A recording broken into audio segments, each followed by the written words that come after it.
It's time for show number 4 of Blue Jay Journal TV. Let's kick it off with some important announcements. Brain Bowl takes place November 23rd and 24th. On screen is the URL for the website with all the Brain Bowl information you need, such as applications, COVID-19 rules, and more. We are happy to announce that this year's Daughters of the American Revolution Good Citizen Award recipient is Emma Duncan. Way to go, Emma. Environmental Club members have been doing a few solo hikes around the region and sharing their favorite spots in their virtual group meeting spot. Environmental Club encourages all of us to get out in nature and enjoy this beautiful fall season. And remember to leave it better than you found it. If you see any trash on the trails, pick it up.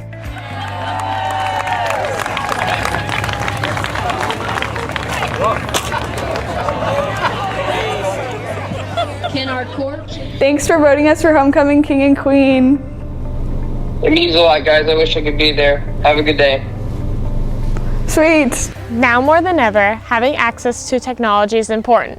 The School District of Washington is adapting to this in a variety of ways. The digital divide is a division between those who have access to technology and those who don't. With COVID-19, it's become a much more prominent issue. So what is the School District of Washington doing to help? Parents were asked to fill out kind of an internet survey to determine what students in our district had little or no internet access at their homes. To bridge that gap for students who don't have internet access, we do have hotspots that our students are able to receive. It's still difficult because some areas of our district are just dead zones. So a hotspot really doesn't help, and that's why we wired the parking lots. They roll up in the parking lot, the device will automatically connect just like it would if they were inside of the building. The students are now expected to do almost all of their work on their computers.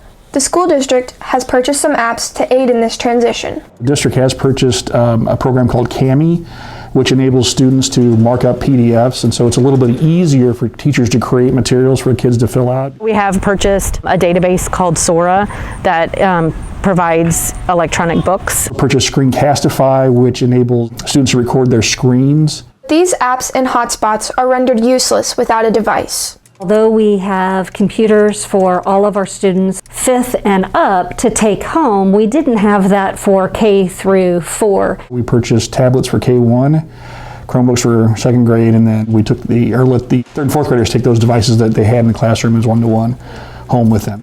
All of these changes were made with the common goal of helping the students to learn more efficiently and successfully. This was kind of a silver lining for all of this to happen because we did have the ability to provide greater access to students. We're trying to, meet those needs so those students still can work at home and have that opportunity to succeed. I think it's going to be better for the students in the long run because now that toolbox is open and teachers are starting to use those, it's giving kids more choice and voice in how they complete those assignments. Even though these changes were made due to COVID-19, it is likely that they will be beneficial for the school district and the students for years to come. From Blue Jay Journal TV, I'm Natalie Osterly reporting. Pandemic or not, the fine arts at Washington High School have continued. Here are more details. Just walk by the choir room and this is what you'll hear most days. She makes it fun. We aren't in class a lot, but when we are, it's really fun. This is my favorite class. Everyone's just talkative and we just always have fun. Choir students enjoy their 2 days a week of in-person instruction on campus. But what happens during the 2 days a week they are distance learning from home? Online, she usually has like a note page where we have to draw on Cami the notes on where they go on the staff. Our teacher usually gives us an assignment that we have to finish that day. She's pretty easy on us, but sometimes we have our long and hard ones. On Zoom meeting days, choir director Jesse Patterson tries to help students bond with a little bit of fun. We pretty much have like a talent show, kind of. We either have like a show and tell day, which is like you do something that's interesting about you, or we just go over notes on the staff. Despite any changes at the start of the school year, choir students are still making the most of their experience. For Blue Jay Journal TV, this is Stella Secor reporting. Right here in the backyard hallway, students and teachers are still working hard to be as creative as possible on a hybrid schedule. It's been easy and fun. We'll have like a project at home to do and then we have a project in class to do, so it's kind of 2 projects at once. Well, we're trying to keep it as close to normal as we can. We're still trying to keep everybody safe. So we do projects here in class, we do projects at home. We're still trying to do the same kind of projects that we were doing in the past, but they are being modified quite a bit. Some of those modifications include the time allowed for our projects to be completed. You take a lot longer on projects than usual. Usually you have like 2 weeks to do a project, and now it's just kind of like whenever you get it done, you get it done. So it's kind of weird and awkward timing because everyone gets done at a different time. Despite these changes, several students simply appreciate the opportunity to be involved in an art class. The freedom I have with what I can do, just a lot more freedom and a lot better teachers and, just people overall. It's pretty great. I enjoy it a lot. I like being able to do a bunch of different kinds of art, and it has allowed me to do art that I don't normally do, like watercolor and stuff. For Blue Jay Journal TV, this is Carly Hamlin reporting.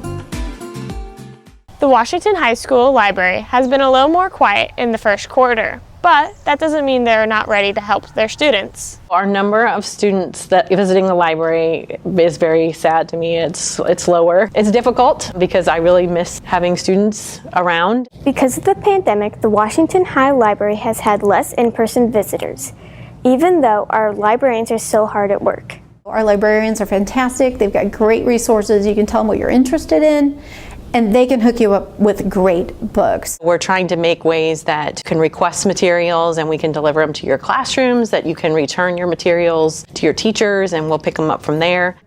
In addition to these efforts, the library is also adding to the virtual content. This comes in handy for students who are in a variety of learning environments. We're also expanding our online resources just to try to get as many different types of resources into the hands of students, no matter what the situation is, whether they're learning at home or here at school.